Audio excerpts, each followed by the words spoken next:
The world didn't know what BHB could do with all the things we've been saying on this podcast: brain, longevity, performance, etc. So we've totally gotten away from the keto diet, and now we're into all these incredible things that BHB can do over and above that. This is really the first time we've talked about it publicly. We decided to save that for this podcast.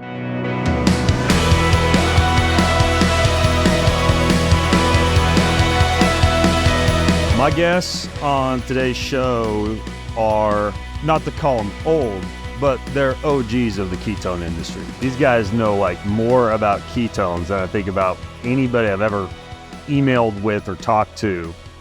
Probably besides, guys like Dominic D'Agostino. I've interviewed him, but it's rare to find somebody who kind of talks about ketones in a scientific way that goes beyond something like, oh, they're the fourth macronutrient, they can help you go a long period of time without eating, whatever. These guys know a lot more about ketones than just that. So I know you guys have over 75 different patents, and if you're listening, probably already also realize I've got more than one guest on today's podcast, Gary Millet and Rob Rogers. All the show notes are going to be at bengreenfieldlife.com/BHB podcast, because BHB is a very special form of ketone we'll talk about today. So go to bengreenfieldlife.com/BHB podcast for the show notes. Rob and Gary, I really don't care who goes first unless you guys have a specific order of priority and pecking order. But can you guys talk to me a little bit about how you got into this whole industry of ketones in the first place? Yeah, you just brought up one of the guys, Dom, D'Agostino. So back in it's been about 12 years. I got introduced to Dom, Gary and I. And so we talked to Dom. I think we went down to Florida and met with him, if I remember right. Anyways, my background is I'm a former pro athlete. Gary was an incredible and still is incredible tennis player. So we met with Dom. This predated the keto diet. So there was, everything about that had the word keto in it was ketoacidosis, negative. And Dom was working with the military on a project. Some Navy SEALs were having trouble with their rebreathers where they were having seizures. And they had seen some work that Dom did with, kids with epilepsy, putting them on a ketogenic diet. Seizures were going. And so they thought there might be some correlation there. But they said to Dom, look, you can't put them on a keto diet. These SEALs aren't going to go on a ketogenic diet. Can you create some type of supplement? So Dom was able to come up with something, gave the Navy SEALs this product, and seizures were gone. So that was intriguing. And then he said he was also working with NASA on their mission to go to Mars, trying to get the astronauts maybe on a ketogenic diet. But again, same thing, they would need supplements. So I knew nothing about keto. I said, Dom, I know nothing. So what the hell is a ketone? He said, well, let me make it simple. When you were being born in your mom's womb, when your heart, brain, and all the major organs are being developed, that's a ketone. He said, were you breastfed? I said, yes. He goes, those were ketones. He goes, look, you won't know this, Rob, because as a pro athlete, you were probably taught glucose is a preferred fuel. I said, yeah, I was. He goes, actually, it's ketones. So we met with him for a couple hours. We went back and I said, Gary, what do you think?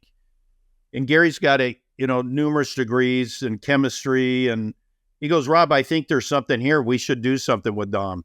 So we ended up doing a deal with Dom in the University of South Florida. And that was our entree into getting into this whole field. Very interesting. It is kind of funny.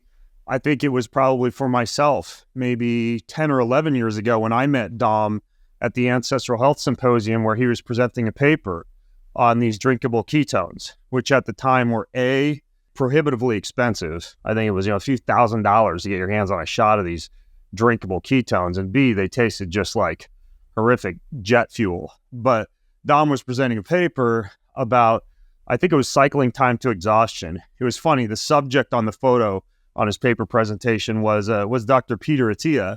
And so I wound up, I think it was at the next year's Ancestral Health Symposium, picking Peter's brain because he was out doing these long, like 24-hour fasted bike rides. And I believe he was using ketones and branched chain amino acids. And Peter later convinced me to adopt that strategy for Ironman because I was competing in Ironman at the time. So I started doing that. And then like 2 years later, found myself at Jeff Volek's lab at University of Connecticut following that faster study where I had to follow like a 12-month strict ketogenic diet leading up to that study. And all that to say, at the time, I couldn't afford the actual ketones. I was just eating a high-fat, low-carb diet.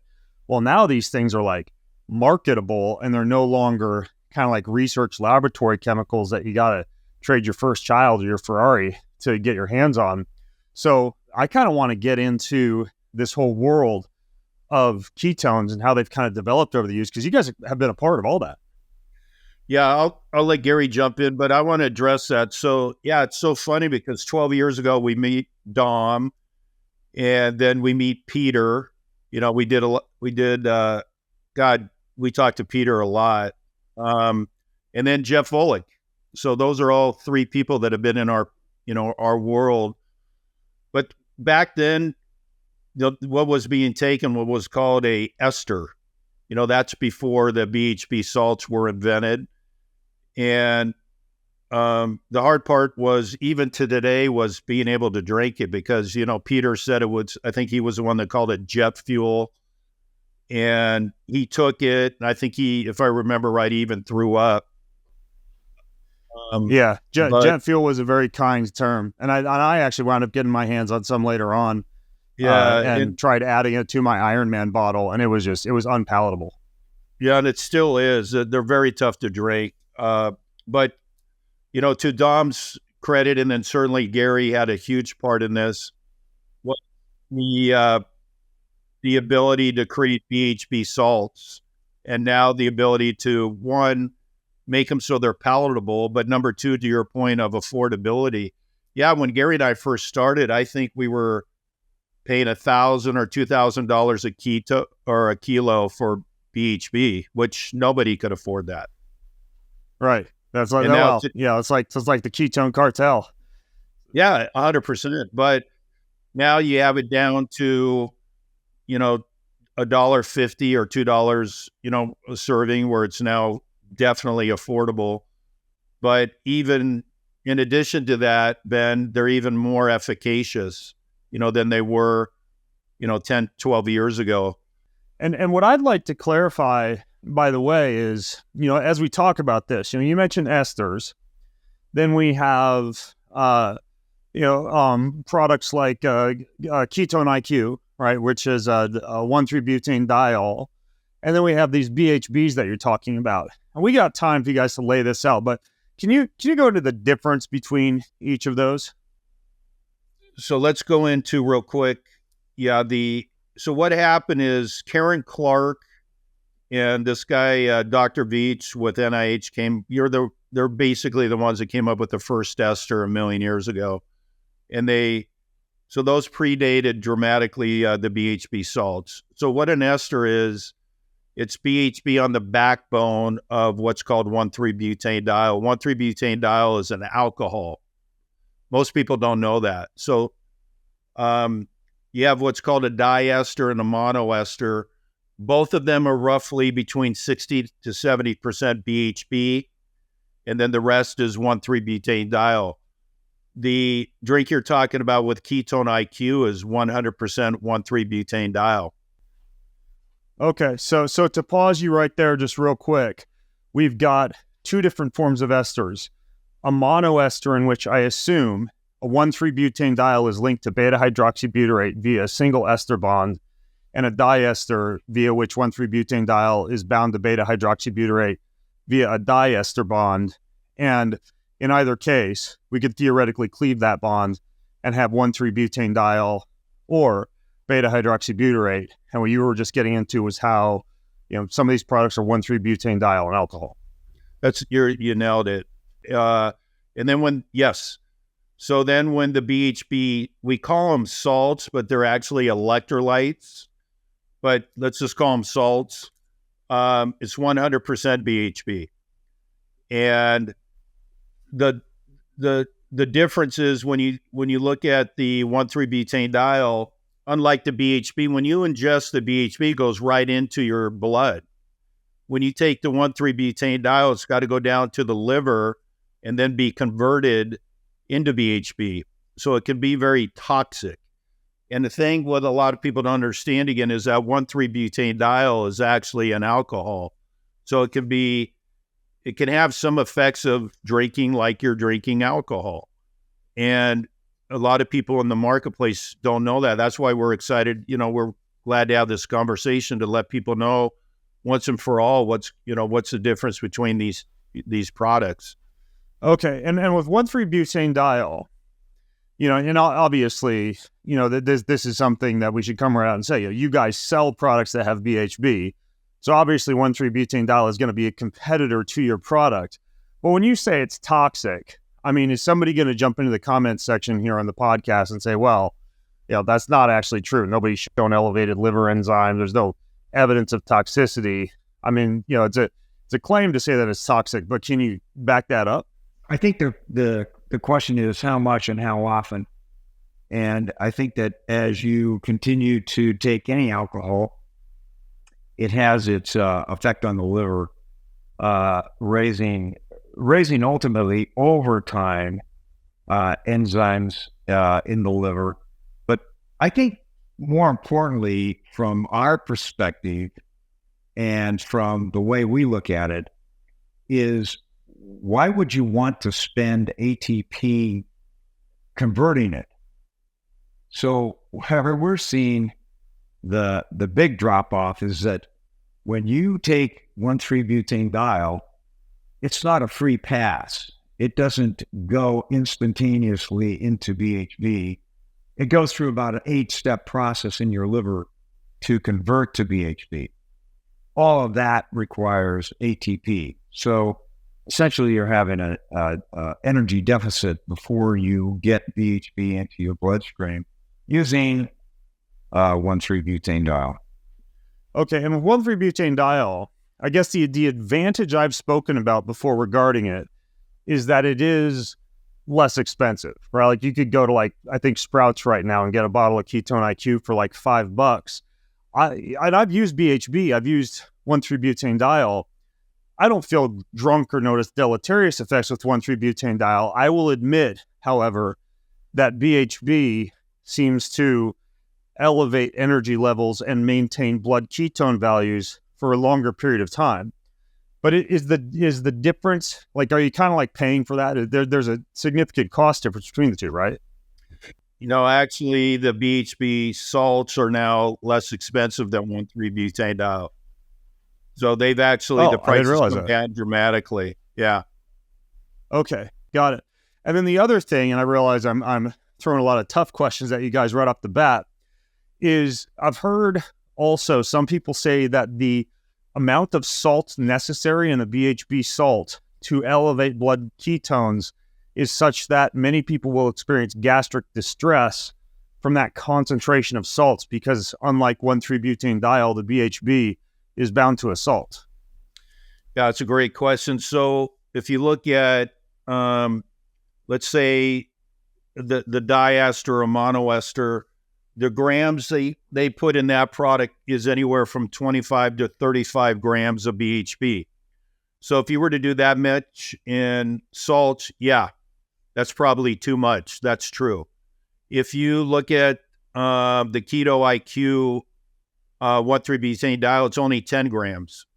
So if you're going to go with BHB and you stay at, let's say, 20 grams or less, for the average person, you're not going to have any GI discomfort.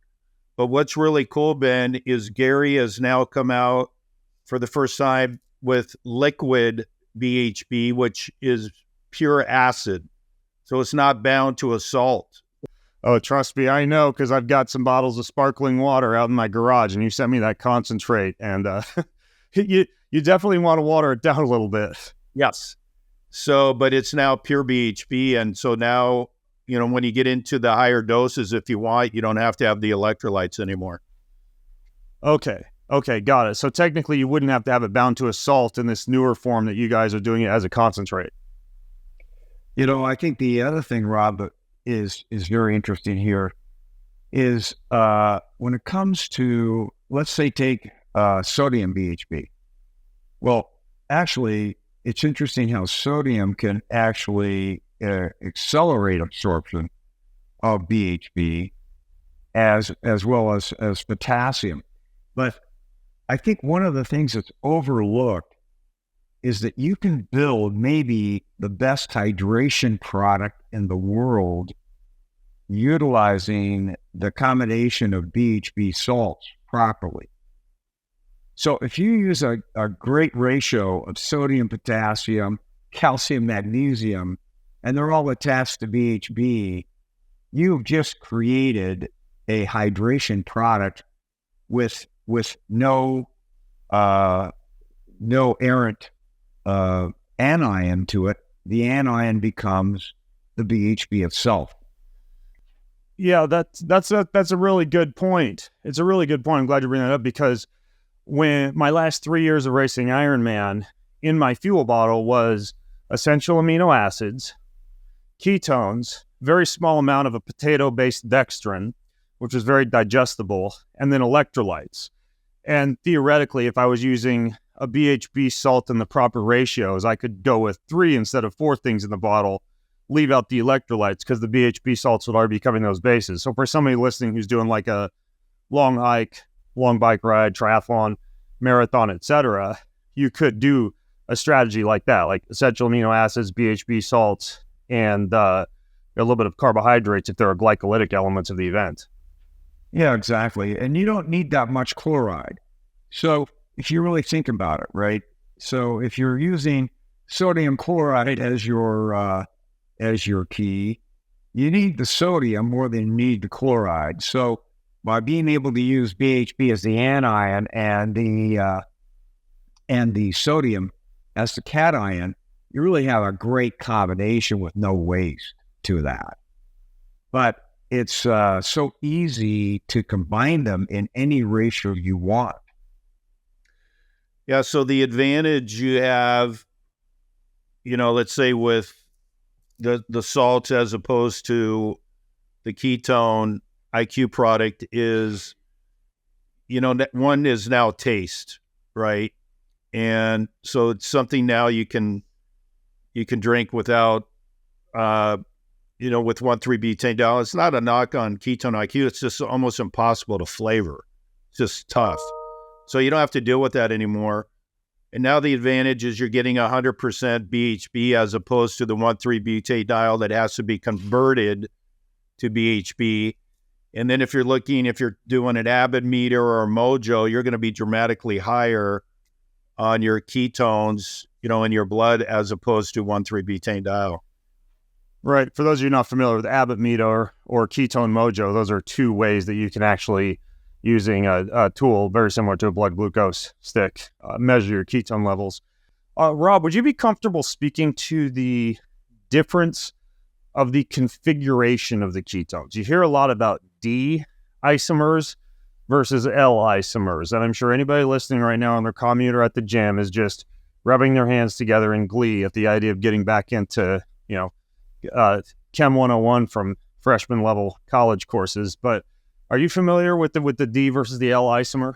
Yeah, 100%. So for those listening, if you just look at from an isomer, if you look at your right hand and your left hand and you put them up, they're almost 100% identical, right? But they do different things. And that's totally the same thing with beta, BHB, beta-hydroxybutyrate. So you have a right, we call it D, and you have the left, or we'll call it L, isomer. And when you measure what's in your blood, that's the D isomer. So for years, everybody thought the L, or we also call it the S, didn't do anything because you couldn't measure it with an Abbott or Mojo meter. So everybody hypothesized that it didn't do anything. To Gary's credit, I would say 8 years ago, he said, no, I'm telling you, there's something here. So I said, well, we got to do something and measure it. We got to do a test. And then Gary did a test, and he can elaborate on that.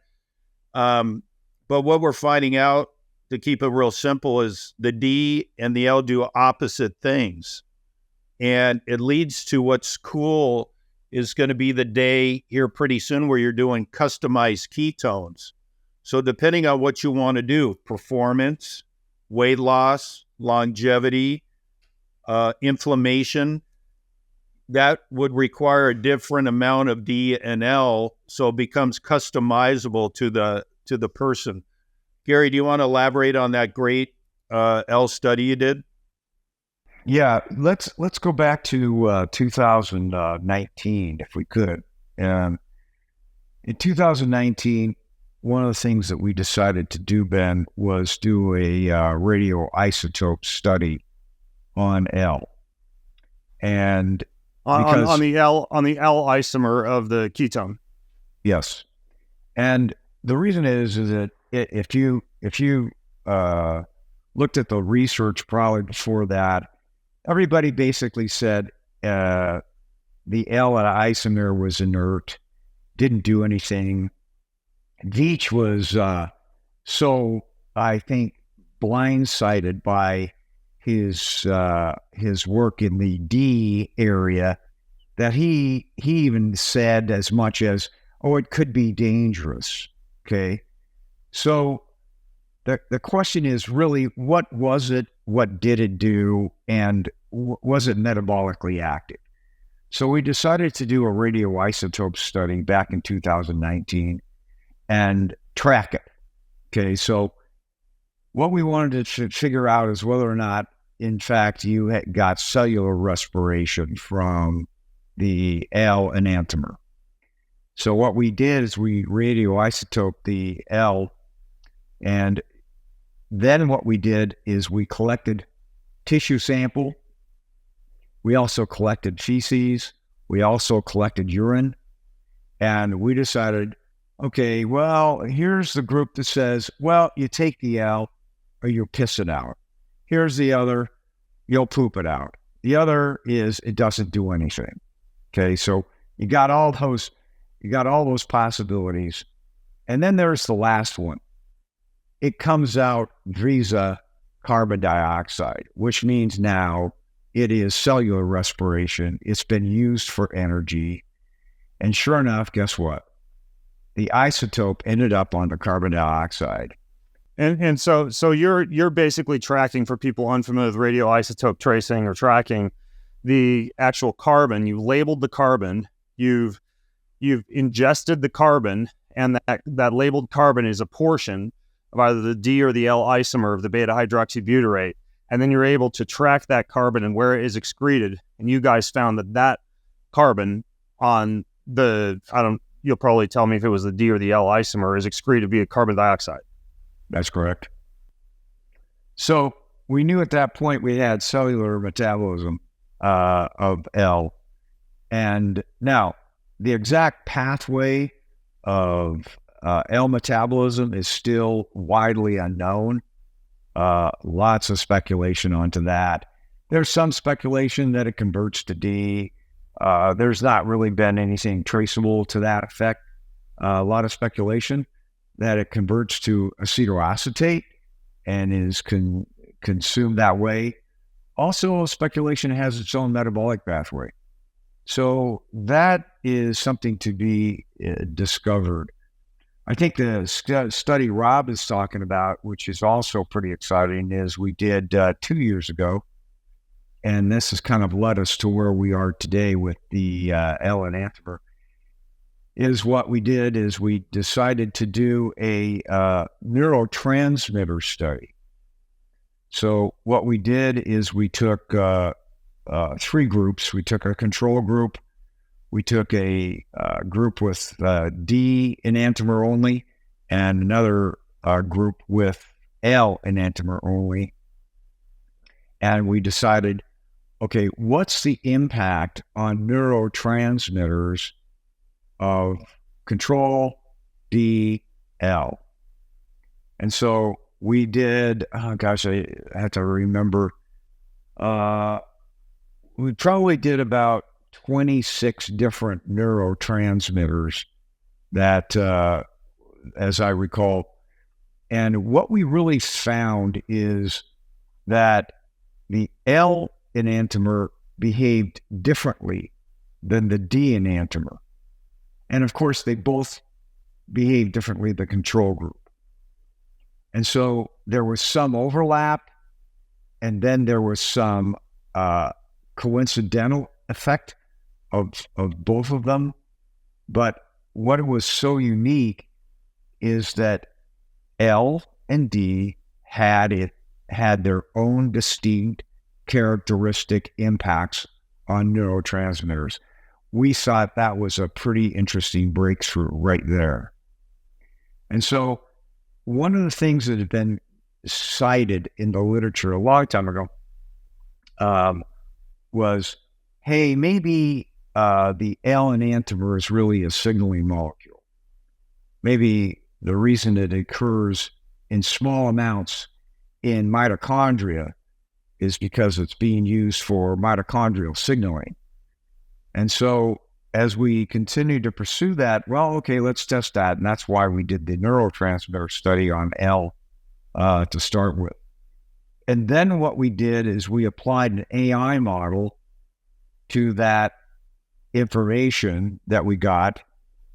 That's how we got to the conclusion that there is such differences between the L enantiomer and the D enantiomer.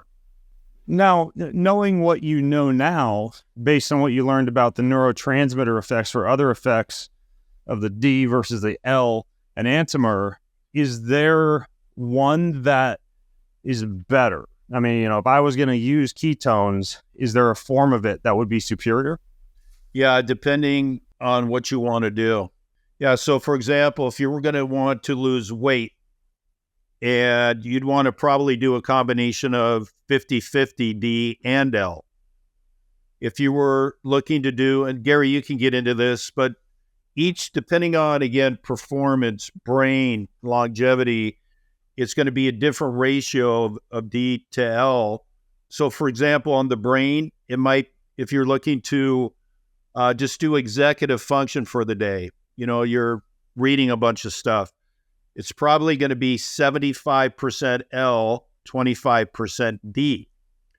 And that's where this thing is going, as I mentioned earlier, which is really incredible. This is what Gary and I, started thinking of about 4 years ago, was this custom ketones based off the individual and what you're trying to do. You would take a different amount of D and a different amount of L, and it would have a dramatic impact on what you're doing. Okay, interesting. So let's say for the sake of mnemonics, I'm going to say the D isomer, let's call it the drop set isomer, right? Maybe better for performance. The L isomer, let's call it the lengua isomer, maybe better for cognitive performance. I come up with silly ways to keep track of stuff in my head here. But then based on that, how do I know? If I'm grabbing a product off the shelf, does it actually say on the label when you're buying a BHB product, whether it's the D or the L or a mix thereof? Yes. It does. Yeah, we'll say on the label if it's DL, if it's D, or if it's L. Yeah. Interesting. And so when you say that, or about the product label, is that products that you guys produce, or like every product has that? Every ketone product with BHB? Every product will say that. And where this is going is one day there'll be a bottle, I think what we ship to, there'll be a bottle of D, or a canister of D powder, and then there'll be a bottle of L liquid or a canister of L powder. And then depending on what you do, you have your glass of water and you put in a proportion of each, mix it up, and then there you go. Interesting. So I could theoretically, like if I'm doing like a morning workout, I could say, okay, I'm going to D isomer heavy morning workout, 10, 11 a.m. when I'm really jumping into podcasts, articles, writing, etc. Maybe second dose with the L isomer, something like that. I do that. Just what you said is what I do every day. I'm up, so I get up early. I'm at the gym by 4. So at 3:30, 3:45, I'm taking a dose of D. And then just like you said, about 12:30, I'm taking a dose of L. Interesting. What were you saying, Gary? Here's let me just kind of run down. This is kind of fun.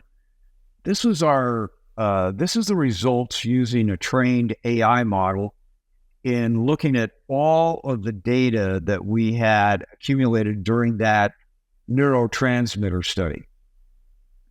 So we had created a AI model for that, kind of trained it up on BHB, and then we turned it loose on all of the individual effects or all the individual data that we had received in that neurotransmitter study.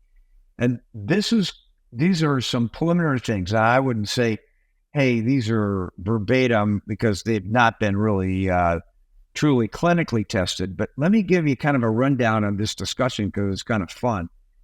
But back to your first comment, Ben, you said, hey, what's the deal with physical athletic performance? The AI model came back and said, you know what, if you really want to have peak performance in your athletic performance, use a ratio of 80% R, in the case we're using D, but 80% D, 20% L. And then the next question was, okay, how about cognitive and memory? Use 70% D, 30% L. Mood disorders, 40% D, 60% L. MAD disease, 50% D, 50% L. Weight loss, Rob just mentioned that, 90% D, 10% L. Parkinson's, 30% D, 70% L. ALS, 20% D, 80% L. So what is interesting, and interesting, we ask it, what about heart failure? Came back and said to be determined. So it's fascinating how we've entered a brand new era of ketone therapies, ketone regimens. Being able to ratio between D and L gives you different outcomes. Yeah, that is fascinating. By the way, is MAD disease macular degeneration? No, MAD disease is a disease where the person is unable to assimilate proteins and fats into their system as macronutrients. Oh, so what's it sample, like muscular atrophy, something? Yeah, it's a disease of digestion where they're not able to break down proteins or break down carbohydrates into energy. Let's give you a real life story on that. So about 6 months ago, Gary and I got a call from a hospital, Mount Sinai in New York, and they said, Rob and Gary, we understand you guys own all the IP around, BHB. And we said, yes. And they said, you probably don't know this, but you guys are saving babies' lives. And we said, can you elaborate? And they said, as we were talking about, they said, these young babies get this MAD disease where they can't metabolize fat or protein and they die. And they said, we're putting them on your BHB and the kids are living. And as we talked to them more and more, we found out when they were putting them on pure D BHB, the kids would not survive. But when they were putting them on DL, the kids would live. Isn't that interesting? That is super interesting. Wow. So then we said, well, how many of these poor kids get this? And they said it's about 5,000 kids in the United States, but they said it's more prolific in Europe and China. And they said, unfortunately, it's going up in the U.S., as all of our health problems in the U.S. are increasing. And then 30 days later, we had hospitals from Michigan and all over calling us with the same problem. So Gary and I created this DL formula and shipped it to them for free. And fortunately, these kids are living because of this. Wow. Nice job, you guys. That's thank you. Incredible. Speaking of creating and shipping this stuff, everything you've described to me seems very ripe. Just for me, my entrepreneurial mind is thinking, well, why not create a drinkable or powdered ketone product specific for specific goals or purposes. I do know that having too many SKUs can also, shoot yourself in the foot from a business standpoint. What are you guys doing now based on this knowledge? Well, the story of the company we started, when we originally started this, Gary and I are serial entrepreneurs, and we really didn't know where this was going, right? We were into it 3 years. Gary and I had probably put $2 or $3 million into it. We hadn't figured out how to flavor it. We hadn't figured out how to manufacture it. And then when we finally did, we said, let's just license the technology. So we licensed it to a big multi-level marketing company, a company called Prove It. I got about 8 billion emails from them. Yeah. So to their credit, they killed it in 30 days, just nailed it. And then they got up to hundreds of millions of dollars. So probably get up to $1 billion once we get into Europe. And then it was like, now what do you do with it? And we really didn't have any interest in starting a brand. So we started Ketone Labs to sell the BHB to a bunch of brands doing business on Amazon. The big guys weren't interested yet because it wasn't validated. And so the brands on Amazon, same thing, 30 days, they all became top sellers on Amazon. But at that time, it was all based off the ketogenic diet. The keto diet was starting to explode. They put keto on the box, and does it help with the keto diet? Of course it does. It works with any diet because it has incredible appetite suppression. Plus it gives you energy. And then right about that time, because of Gary and I's relationship with Walmart, they reached out to us and said, hey, can you start a brand for us? And Gary and I were hesitant. We said no, because we didn't want to get into a brand again. But we finally acquiesced, and that was a brand called Real Ketones. And at its heyday, we got up to probably 15 SKUs in every major retailer. Way too many. So you guys are a supplier to a lot of these brands people might recognize, like Prove It, Real Ketones, etc. Yeah, that's Ketone Labs. We supplied them. But the negative thing at that point, Ben, was Gary and I both knew what BHB could do over and above the keto diet. Now, we built huge companies based off keto. That's great. But the world didn't know what BHB could do with all the things we've been saying on this podcast: brain, longevity, performance, etc. And, about a year ago, Gary and I just said, you know what? We're done. We're going to start telling the world what BHB can do in all these other areas. And we actually had one brand win pre-workout of the year with BHB in it. And now we're getting brands to put BHB in their products for everything we've talked about. So we've totally gotten away from the keto diet. And now we're into all these incredible things that BHB can do over and above that. And are companies, when they order from you, selecting whether they're getting the D or the L isomer configuration in certain ratios? What we're talking about, first time. You're the first one we've actually talked about this. This is really the first time we've talked about it publicly. So we decided to save that for this podcast. Oh, gee, thanks. I'm honored. So what's that mean exactly? Like now companies can come to you and tell you their ratios? Yep. That they want? So if they come to us and they say, hey, we want to do a hydration product, we want to do a longevity product, we'll tell them exactly what the percentages are, and they can formulate accordingly. Not that everybody that's listening owns a supplement company or a nutrition company, but if they wanted to do that, how do they do that? Where do they go?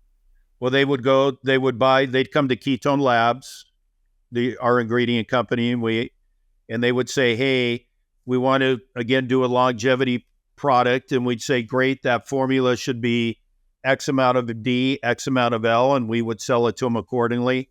And then they could formulate around that. So our top selling product at Keon is our essential amino acids. So we could theoretically do a product like, I don't know, Caminos with a K. Yes. And you guys could tell us, because people usually take that one for muscle gain, muscle maintenance, and satiety. Those are probably the top 3 reasons. So you guys could tell me, hey, this is the DNL configuration that's going to work best if we wanted to add this to aminos, and then you could work with us from a flavoring standpoint to make sure that it tastes all right. Yeah, we have an incredible formulator on staff that God, I mean, the word's gotten out, so the business is exploding because again, people now know it's all above keto. But I'm gonna talk to our CEO about that, because every time I take aminos, I almost always take ketones with it. You just have it all in one bottle. well, what the cool thing is, these new technologies that Gary has made, I'm more referring to L now. When you take it, you feel it. So in the supplement space, the whole key is, can you literally create something that somebody feels? Because if you don't feel it, you just assume it's working, but you really don't know. So when we go to meetings with brands, we give them some of the, before the meeting starts, we'll give them a sample of the product. And about 15 minutes into the meeting, they're going, what the hell is this stuff? Because they've never felt that before. This incredible energy that's not caffeine, and it goes straight to your brain. And so to have something now that people can feel, it gives us a huge leg up. Hey, Rob, that's something I wanted to ask you, actually. So you seem to be implying that it crosses the blood-brain barrier. Do both correct. BHB and 1,3-butanediol cross the blood-brain barrier, or just BHB? Well, 1,3-butanediol never crosses the blood-brain barrier. It's processed in the liver into BHB. Oh yeah, it's converted, and then those BHBs would cross. It's never crosses that barrier. I think the other thing that's kind of interesting here that we have not really talked about, that is going to be really important to, I think, people who are explorers like you are, Ben, and that is, in the past, people could get into ketosis vis-a-vis diet. And that was mainly the avenue to do that. So when they were in the ketone diet, then they were generating ketones, and mostly D ketones, some L ketones, but mostly D. I think what really comes striking to us is that for the first time, we're now all pioneering, including yourself, the use of ketones in a glucose-fed state. So there isn't any reason that you can't utilize now three fuels: glucose, DBHB, and LBHB. And so being able to experiment how you blend those three fuels together into a super fuel is really an avenue that we really are going down in a big way, because you've never been able to do that before. You can't do that in a keto diet. So you could theoretically create like a post-workout meal replenishment drink, or a pre-workout for people. I know that doing like morning fasted workouts and, carbs are the devil is kind of a thing these days, but yeah, the studies back up that glycolytic performance and anaerobic performance is improved with some throughput of glucose. And what you're saying is that you could simultaneously elevate glucose and ketone levels and see a greater improvement in performance than elevating either alone. Yes. Has that actually been fleshed out in research, or are you just saying that? No, I'm just saying that because we're, right now that's fledgling research. So we're on the cusp of, okay, now that we have all three fuels, now what can you do with them? So you've got, first of all, wouldn't it be great if you could keep your glucose stores intact until you absolutely needed them, when your body can regulate, and body does a great job, by the way, of regulating between when it needs the ketone and when it needs the glucose. So by being able to allow the body to modulate its utilization of those three fuels, you've now got yourself a situation where how improved could your performance really be? So that's a pretty exciting territory for us. Yeah, there's a glycogen conservation mechanism that's baked in. And I don't think I told you guys this, but it's not a study, but I won my first Toughest Mudder. I think it was in Vegas. It wasn't a 24-hour one. It was like the 5-mile one or whatever. And, don't know if he uses your stuff, but the guy who's worked with Frank Veach in the past, Frank Losa, you know him? Yeah. Yeah. He had sent me some of his esters, and I took one of those and two of the sports gels, like the maltodextrin fructose gels. So 2 different carbs that hit 2 different upregulation pathways. And I felt like I was on freaking like strapped to a rocket engine for that entire race. Yeah. Now, if you take these new forms of the BHB, it would be even more, Ben. You would go to an even higher level. You mean a mix of the L and the D configuration plus you add in a glucose source? Yep. You know, I'm not a you know, my big thing now is a little bit of pickleball and tennis and some walking and kettlebells. But if anybody's listening and you're a serious athlete, I mean, I would love to see somebody who's actually competing at a pretty top-notch level now try something like that. Or maybe somebody has it you guys know of. I don't know. Yeah, you're starting to see it a lot. I think you're starting to see forms of it in France with the Tour de France cyclists. And what's really interesting with them is not only are they taking BHB for performance, but they're taking it for recovery. So they take it right before they go to bed, and they wake up in the morning, and it has BHB has a dramatic impact on inflammation. So you probably have 70 to 80% of the cyclists and for the Tour de France that are taking some form of BHB. Yeah, I get a lot of people complain about the liquid aspects of, canned shots, etc., getting through TSA, blah, blah, blah. You guys sent me like a powder packet. Is that a decent amount of BHB in one of those little powder packets? Yeah, so we were basically the first ones that put BHB in a stick pack, and you can get up to 20 grams of BHB in one of those stick packs. But some of the versions I think we sent you have 5, or they even go up to 8 grams of BHB in them. Yeah, those things saved me a lot of volume space in my suitcase. Yeah, because I travel with ketones. I use them on airplanes because it keeps you eating airplane food and airport food. Right. But yeah, that's an incredible idea. What about the drink that you do? You said I still have some in my mini fridge. It tastes pretty good. It's called Volt. Tell me about that one. Yeah, we had an influencer that we did that drink with. Gary and I never really wanted to get into the RTD space because it's so crowded. And one was we knew the potential was for it to become very big. And then we were like, do we really want to be in, the RTD world? But anyways, we created a BHB acid RTD that has about 6 net grams of BHB in it. And the really cool thing about it is it has no sugar, no caffeine. So the vast majority of RTDs, as you know, out there have caffeine in them. And what Gary and I found out as we studied the market was how many people they're either allergic to caffeine or they have some type of problem when they take caffeine. We had no idea about that. And what we've been able to see is the drink is blowing up for those 2 major reasons: no sugar and no caffeine in it. So literally we've created the healthiest RTD drink ever made. What's the actual impact of something like that? Because I think you had carnitine in there, which I know is helpful for mitochondrial health.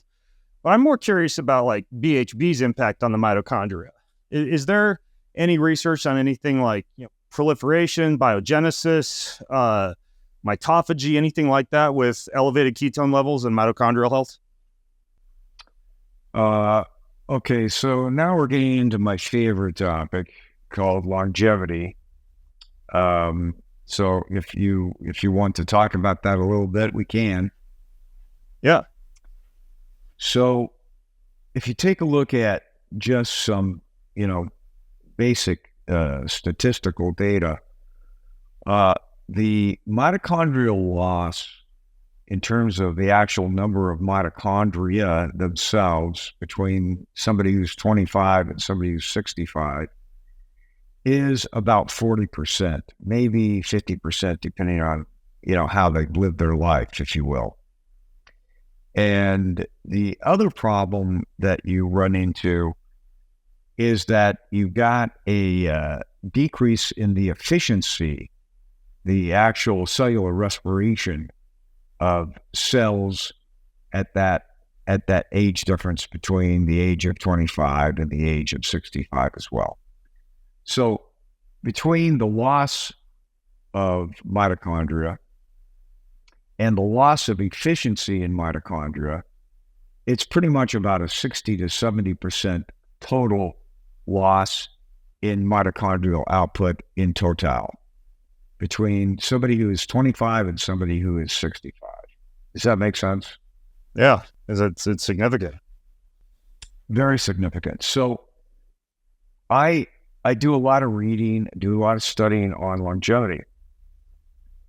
And at the end play of that, my hypothesis has always been, in order to either stabilize longevity or reverse longevity, it's not ever going to happen unless we can do two things, okay? And the two things are, we actually are able to create a situation where we have proliferation of new mitochondria, where we start to add back to the mitochondria lost, or we increase the efficiency of mitochondria that you presently have. Without that, I don't think there's a longevity end game. So it just makes complete sense that if your powerhouse is down 60%, how further down the road are you going to get? I think the other thing that was been discovered in the last 4 or 5 years that was pretty exciting to me is how much talking the mitochondria do between themselves and the nucleus of the cell. And it wasn't really quite understood that there was a really interesting computer or communication protocol between those two things. But the best way I can say is that where it's like, I'm a big Star Trek fan because I grew up in Star Trek area, right? But it's more or less like this, where, Captain Kirk calls down and says, hey, Scotty, I need more and more power, right? And Scotty transmits up, I don't have any more power. So what that communication does, Ben, is it allows the nucleus as the control center to decide what stays on and what turns off. And the body is absolutely brilliant in knowing what to keep on and what to turn off. And so as we start to take a look at this, we always talk about genetic switching. What I think is happening epigenetically is the nucleus is deciding what to shut down based on the amount of power the mitochondria are telling it can produce. And I think this is really significant for aging. So if we really think through that process of aging, we've got a really tight knit argument that without proliferation and without efficiency improvement, where's the aging game going to go? What are you going to do? And so are you implying that BHB salts could improve both the cellular signaling processing and the efficiency? That's something that's been studied? As well as we believe the proliferation increase in mitochondrial growth. Oh, so you're kind of hitting the holy trilogy because you're getting the proliferation, the efficiency, and the cell signaling. Yes. So BHB, exogenous BHB, is one of those things that allow that to start happening. Because one of the things that happens in mitochondria, as you know, is you get ROS, right? You process fuel, especially glucose, you create reactive oxygen species. And that is a pretty big waste product. And autophagy is designed to get rid of ROS and other junk particles out of that. And the more you clean that mitochondria, if you will, use cleaning, the more opportunity you have to produce energy from that. What BHB does, it's such a pure fuel, it allows you to decrease the amount of ROS. It allows the cell to do a much better job of autophagy, and at that point start to improve its own efficiency. Once the efficiency, we believe, of the cell takes place, what ends up happening is now it's wide open to cellular proliferation. Yeah, and it's interesting too, because since reactive oxygen species are used as a cell signaling molecule, theoretically by introducing an alternate cell signaling processes, you could reduce the need for ROS formation, in addition to the reduced formation of it from usually lower amounts of glucose being consumed with the BHB approach. So 100%. Yeah, that's super interesting. You guys, we are almost out of time. And I know you guys have a host of different, we've hinted at many of them. You have drink, you have the powder, you have that freaking liquid for people who have a strong palate. And I'll put more information if folks go to bengreenfieldlife.com/BHB podcast. And then I assume, like you guys said, if somebody's in the supplement industry and they're listening in, you guys are ready for people to start approaching you about custom DL configurations based on needs. 100%. Yeah, if they just go to ketonelabs.com, they'll see, they'll see our phone number there and they can just reach out. Got it. Well, you guys, this has been fascinating. I got to answer or ask all my dumb questions about ketones. You did a good job. And for those of you listening in, I have a lot of other ketogenic episodes. I mean, way back to interviewing Dom like a decade ago and a few times since. So I'll put all those at bengreenfieldlife.com/BHB podcast. Check out the stuff Rob and Gary are doing. Products are very interesting, very efficacious. If you want to feel what rapidly elevating your ketone levels feels like, look into their stuff. So you guys, thank you so much for coming on the show. Thanks, Ben. Thanks, Ben. Folks, I'm Ben Greenfield along with Gary Millet and Rob Rogers from Ketone Labs. Signing out from bengreenfieldlife.com/BHB podcast. Have an incredible week. Hit subscribe, leave a ranking, leave a review if you got a little extra time. It means way more than you might think. Thank you so much.